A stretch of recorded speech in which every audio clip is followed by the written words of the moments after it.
Sinabi ngang aking anak sa pamilya ng kanyang asawa na ako ay patay na, nalaman ko. Ito habang nakaupo ng mag-isa sa mesa sa aking kusina noong Martes ng gabi, mula sa isang larawan sa Facebook kung saan aksidenteng natag siya ng kanyang pinsan. Kinabukasan, tinawagan ko ang aking realtor at ibinenta ko ang gusali kung saan siya libreng nakatira sa loob ng 6 na taon. Iyon ang paraan ko pagbabalik sa buhay. Kung nabigla kayo rito, patuloy kayong makinig dahil sa oras na matapos ako, may intindihan ninyo kung bakit ko ito ginawa. At baka, maunawaan ninyo kung bakit wala akong pinagsisisihan kahit isang segundo. Ako si Savely Cornev. Ako ay 67 gulang. Nagtrabaho ako bilang isang lisensyadong elektrisyan sa loob ng 38 taon sa paligid ng Nizhny Novgorod. Nagsimula ako nung ako ay 19 Pascal lamang. Gamit ang hiniram na tool belt at MAJ, kamay na may kalyo na hindi pag-aanong alam ang ginagawa. Nag-retire ako sa edad na 57 na may sirang matuhod. Hearing aid sa kaliwang tainga dahil sa maraming taon sa tabi ng mga generator at isang simple ngunit bayad ng duplexa. Malaya Pokrovskaya Street na binili ko ng cash noong 2009. Parehong unit ay akin. Walang mortgage, puro dekada lang ng double shifts at mga nilaktawang bakasyon na ginawang 2 set ng susi. Pumanaw ang aking asawang si Taisia 3 taon na nakalilipas dahil sa stroke. Mabilis itong dumating at mabilis siyang kinuha na siyang pinakamalupit at pinakamabait na bahagi. Hindi siya nagtagal sa paghihirap. Ako ang labis na nahirapan, pero ibang kwento na yon. Mayroon kaming isang anak, si Gleb. Siya ay 34 na ngayon.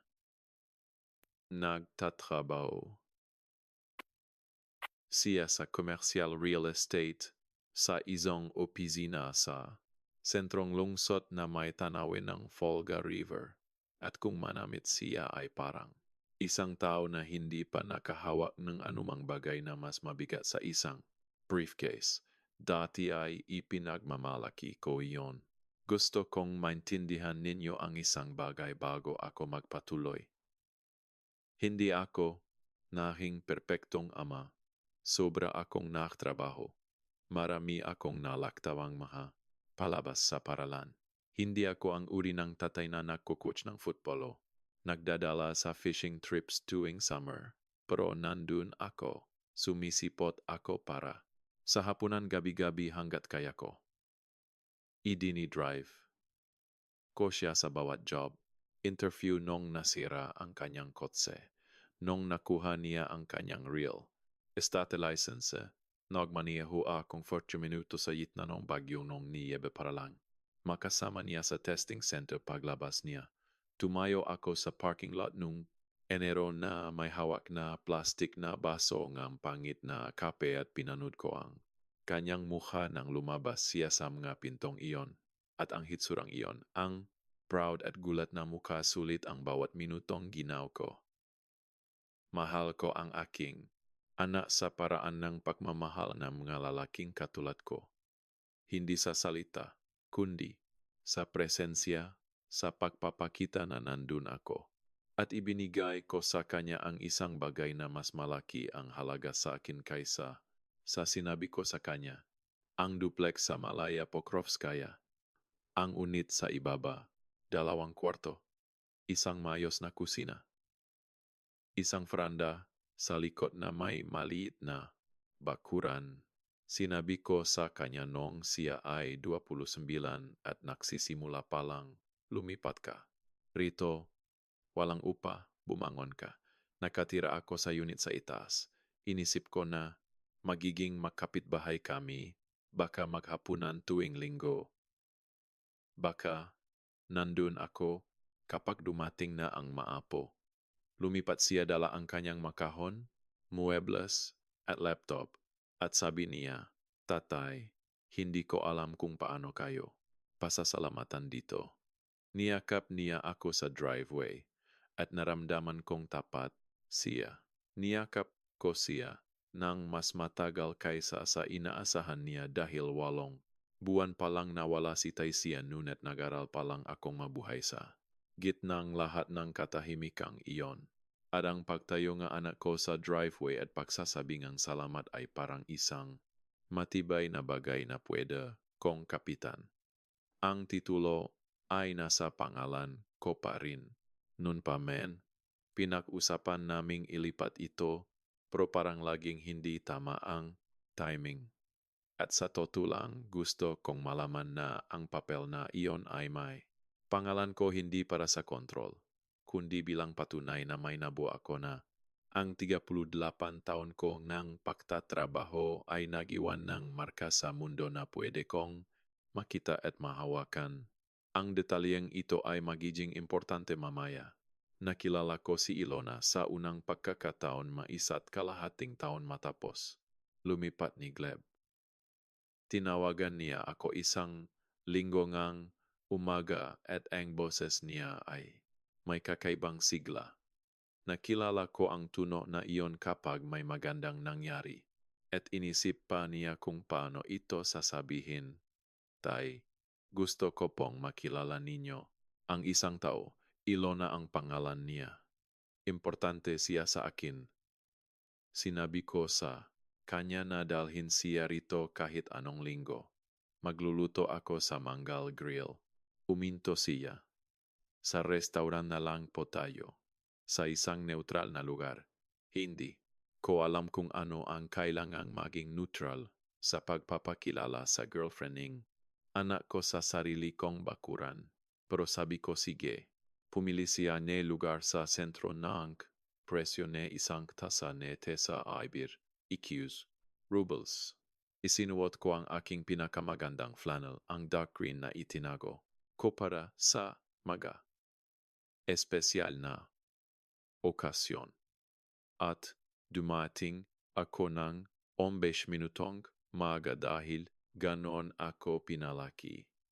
Pumasok silang makasama at maganda siya sa paraang ang mga mahal na bagay ay maganda. Perpektong bihis, maayos ang buhok. Isang ngiti na lumalabas, mangga.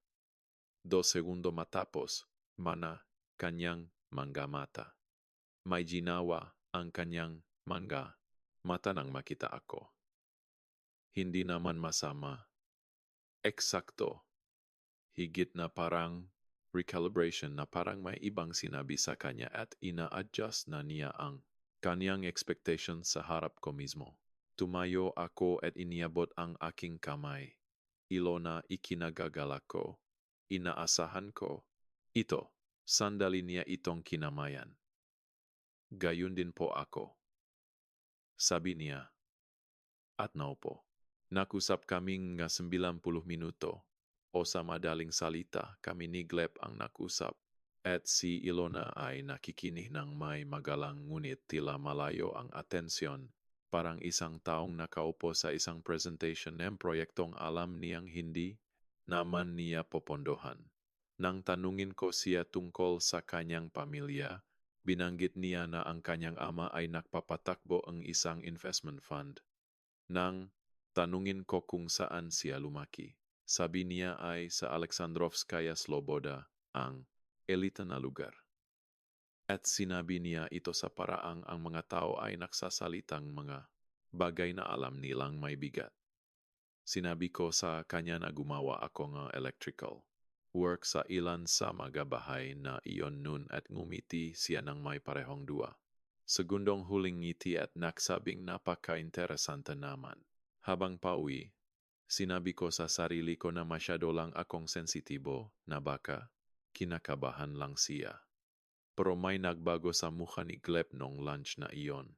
Kapag nagsasalita si Ilona, pinapanut niya ito na parang tinitingnan ang sariling refleksyon sa ekspresyon nito, na parang ang pagsang-ayon nito ang salamin na ginagamit niya para makita ang sarili. dapat ay binigyan ko iyon na mas maraming pansin. Ang mapagbisita matapos iyon ay naging mas maikli, hindi biglaan. Unti-unti, gaya ngang pag-agnas ng tubig sa bato. Nangyayari ito ng napakabagal kaya hindi mo mapapansin hanggang sa isang araw ay titingin ka sa pampang at makikita mong kalahati na nito ang wala. Bago si Ilona, umakyat si Gleb sa unit sa itaas. Tuwing linggo at nanonood kami ng football at nagluluto ako ng nilaga. Matapos, si Ilona naging 2 beses na lang sa isang buwan, tapos naging isa. Pagkatapos, ay dumaan ang 3 linggo na hindi ko nakikita ang lalaking nakatira. Mismo sa ilalim ko, nagsimula akong mapansin ang ibang mga bagay. Kapag umaakyat siya, hindi na niya hinuhubad ang kanyang sapatos. Dati ay lagi niyang sinisipa ang sapatos sa pinto. Ngayon ay suot pa rin niya ito na parang handang umalis anumang sandali, na parang ito ay isang waiting room at hindi bahay ng kanyang ama. Uupo siya sa gilid ng sofa sa halip na humiga rito. Nakaharap sa itaas ang kanyang telepono. Sa tabi niya at tinitingnan ito bawat ilang minuto. Isang linggo noong Pebrero, nagluto akong beef stew ang kanyang ina mula sa recipe na itinago nito sa isang dilaw na index card. Naghanda akong mesa para sa dalawa at tinawagan ko siya.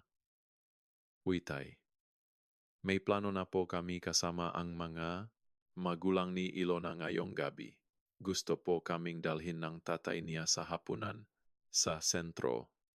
Tumayo ako sa kusina habang nakatingin sa kaldero sa kalan. Ang magulang niya ha? Kailan ko naman sila makikilala? Isang sandaling katahimikan. Gagawa po tayong paraante. Kaya lang, iba po silang uringang tao. Alam niyo na. Hindi ko alam o alam ko pero ayaw kong tanggapin. Ibang uringang tao, ulit ko. Ibig ko lang pong sabihin, mayroon silang kinalakihang paraan ng paggawa ng mga bagay. Gusto ko lang pong maging mayos ang lahat. Ano ba ang magiging hindi? Maayos, Gleb. Hindi siya sumagot ng direkta. Sabi niya kailangan na niyang umalis. Sabi niya tatawag siya mamaya. Hindi siya tumawag mamaya. Kinain ko ang beef stew ng mag-isa. At naisip ko si Taisia, kung paano niya laging sinasabi na kapag ang isang lalaki ay nagsimulang burahin ang kanyang ama sa kanyang kuwento, kailangang mag-ingat ng ama. Ang mga sumunod na buwan ay ganun pa rin. Isang tawag dito, isang text dun. Walang totoong usapan. Nakaroon akong sipon na naging bronchitis noong Marso at nakahiga lang ako sa kamangang 4 na araw na may lagnat. Tinawagan ko si Gleb sa ikalawang araw nang ang lagnat ko ay umabot na sa 39 degrees. Tay, hindi naman. Emergency ang bronchitis. Uminom po ba kayo ng gamot? Uminom kayo na maraming tubig. Magiging mayos din po kayo. Alam ko kung ano ang bronchitis, anak. Inisip ko lang na baka gusto mong malaman. Alam ko po. Salamat sa pagsasabi. Makinig kayo. May ginagawa lang po kaming importante rito. Tatawag po ako. Bukas. Hindi siya tumawag kinabukasan. Nag-text siya makalipas ang 3 araw. Sana ay maayos na ang pakiramdam niyo. Sabihin niyo lang po kung may kailangan kayo. Nung oras na iyon, wala na ang lagnat ko at napagtanto ko nang may malamig na linaw na gumugol ako en 4 na araw na may sakit at mag-isa sa ilalim ng bakanteng apartment ng aking anak dahil lumipat na pala siya sa bahay ni Ilona sa kabilang panik ng lungsod 6 na linggo na ang nakakalipas nang hindi man lang nakpapaalam ng maayos. Ang kapitbahay kong si Fasili ang siyang tumingin sa akin. Noong Hunyo, marahil 4 na beses ko lang nakita ang aking anak ng personal. Lahat ay mabilisan. Sinubukan kong huwag bilangin ang maaraw sa pagitan ng mga tawag pero ginawa ko. Nagtago akong note sa aking telepono. 10, araf, 14, 18, 22. Ang anak ng aking pinsang si Liuba ay nagpost ng larawan sa social media noong isang Huwebes gabi noong Oktubre. Nakita ko lang ito dahil nag-click ako. Dahil sa pagkainip, ang larawan ay mula sa isang party, isang magandang party. Mahahabang mesa na may puting tela at mga kandila. At doon sa gitna ng isang larawan, habang nakaakbay kay Ilona at nandun ang mga magulang nito sa magkabilang panig, ay ang anak kong si Gleb. Congratulations to the happy couple, ang sabi sa caption. May nag-comment ng the most beautiful engagement party. Naupo ako ng napakatahimik. Tiningnan ko ulit ang larawan. 40, baka 50 na bisita. Tiningnan ko ang tatay ni Ilona na nakakbay kay Gleb na parang sariling anak. Na-engage na ang anak ko. Nagpa-party siya para sa 50 tao. Hindi niya. Sinabi sa akin. Hindi ako lalaking madaling umiyak. Hindi ako umiyak. Pero naintindihan ko kung bakit. Dahil hindi ito sorpresa. Ito ay kumpirmasyon. Ito ang huling piraso nga puzzle na pilit kong hindi tinitingnan sa loob ng 18 buwan. Naalala ko ang usapan namin ni Vasily na nagsabing ang kapatid niya ay nakasalubong sina Gleb at Ilona at sabi ni Ilona, wala na ang kanyang magulang. Gumawa ako ng mga dahilan para sa kanya noon. Pero hindi na ngayon, tinawagan ko siya kinabukasan na 9 ng umaga. Congratulasyong, sabi ko. Isang sandaling katahimikan. Para saan po? Sa engagement mo, Gleb? Nakita ko ang mga larawan mula sa party kagabi. Ang katahimikan na sumunod ay ang katahimikan ng pagkakalkula. Tay, hayaan niyo pong makpaliwanag ako. Ilang tao ang nasa party na iyon, Gleb? Mga 60 po. 60 tao. At wala dun ang tatay mo, party po iyon ng pamilya ni Ilona.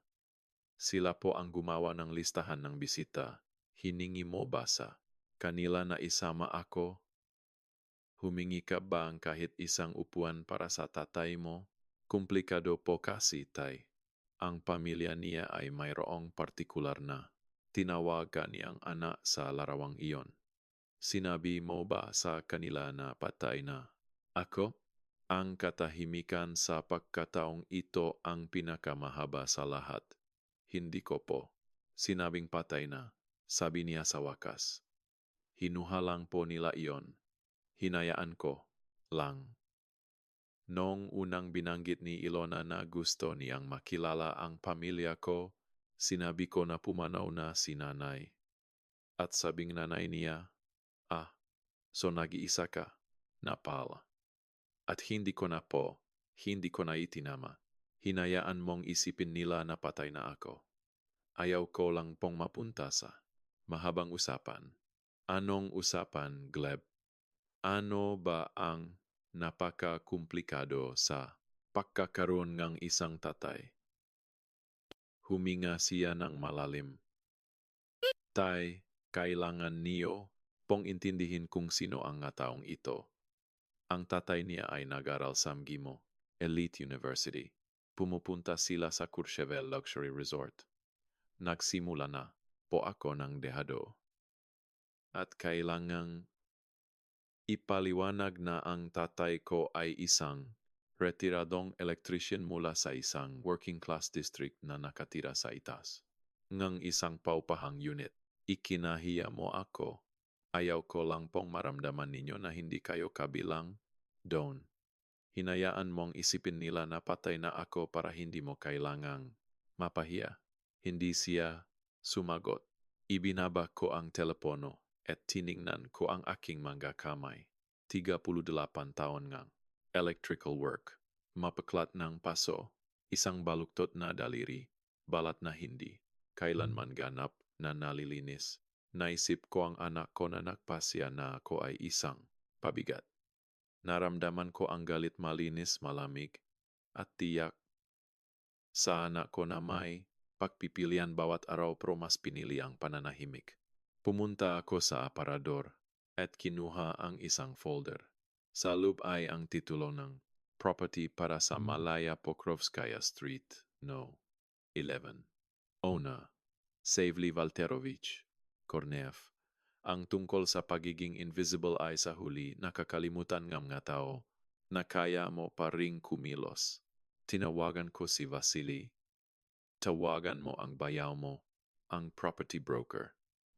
Dumating si Dennis kinabukasan. Mayos ang lagay ng gusali, binigyan niya akong patas na presyo. Sigurado ka ba hito, Savely? Paano ang nakatira sa ibaba, si Gleby? Wala sihang lease contract, sabi ko. Kailanman ay wala. Nilagdaan ko ang mapapel makalipas ang 3 araw. Simple, malinis. Tapos na. Tinawagan ko si Gleb nung gabing iyon. Kailangang wala ka na sa unit sa ibaba. Sa ika-15, 2 linggo mula ngayon. Ano? Ibinenta ko na ang gusali, Gleb. Gusto ng bagong mayari ang posesyon. Ibinanta niyo ang gusali? Nakatira ko rito. Bahay ko ito. Property ko iyon. Nun pa man. Hindi kailanman napunta ang pangalan mo sa titulo. Pwede kang tumira sa bahay ng magulang ni Ilona. Nabalitaan kong may lugar sila para sa pamilya. Tungkol po ba ito sa party? Tungkol ito sa huling 2 taon, Gleb. Sa bawat oras na hindi ka nagsalita, itinuturo mo sa akin na wala akong halaga. Itinuro ko sa iyo na tatanggapin ko ang lahat, pero tapos na ako. Ang ginawa ko sa gusaling, iyon ay hindi paghihiganti. Ito ay pagtatama. Nagmaneho si Gleb papunta rito makalipas ang 2 araw. Mukha siyang taong hindi natulog. Paano niyo po nagawa ito para ayusin ang lahat? Gleb, gaya na pagayos mo noong may sakit ako, gayang pagayos mo sa 60% party na walang lugar para sa akin. Tiningnan mo ang buhay ko at nagpasya kang hindi ito akma sa kwentong gusto mong sabihin kaya binura mo ako, tay, patawad po. Sasabihin ko po ang lahat kay Ilona. Magsisimula po tayo ulit. Pakiusap huwag niyo pong gawin ito. Ang gusaling iyon ay katumbas ang 38 taon. Nang buhay ko na ginawang mapader para makaroon kang matibay na pundasyon. Pero nagpasya ka na ang tatay mo ang nag-isang humaharang sa pagitan mo at ka. Buhay na gusto mo. Kailan mo ba ako huling ipinakilala sa isang tao na may pagmamalaki, Gleb? Walang lumabas sa bibig niya. Sinabi ko sa kanya, hindi ko sinusubukang sirain ka. Pero tapos na ako sa pahiging imbisible. Kung gusto mo relasyon, dapat ay totoo ito. Pupunta ako sa kasal mo bilang si Safely Kornev, retiradong electrician. Tatay mo, hindi bilang isang lihim. Tumayo siya roon na umiyak. Natatakot lang po ako na tingnan nila kung saan. Ako nanggaling at magpasya silang hindi ako bagay sa kanya. Ang ikahiya kung saan ka nanggaling, sabi ko, ay kaparehong ikahiya ang bawat kamay na nagtayo. Nang sahig na kinatatayuan mo ngayon, hindi namin naayos ang lahat noong umagang iyon. Umalis siya at hindi ko alam kung sasabihin ba niya ang totoo o kung mahahanap namin ang daan pabalik sa isa't isa. Pero alam ko ito, hindi na ako magiging imbisible ulit. Kukunin ko ang espasyong pinagirapan ko. Naupo ako sa aking armchair at pinanood ang paligid. Dumating si Vasily Dalaang, Kulubiaka, PA. Tinanong niya kung anong pakiramdam ko. Parang sarili ko na. Ulit, sabi ko. Kung pinaramdam sa iyo na ikaw ay pabigat sa kwento ng sarili mong pamilya, maintindihan mo ako. Hindi ito para sa paghihiganti, kundi dahil ang pagtanggap sa pagiging invisible ay kapareho ng pagpayag na maglaho. At hindi pa ako handang maglaho. Hindi pa. Ang dignidad ay hindi isang bagay na ibinibigay sa iyo nga ibang tao. Ikaw mismo ang kukuha nito at ito ay laging sulit.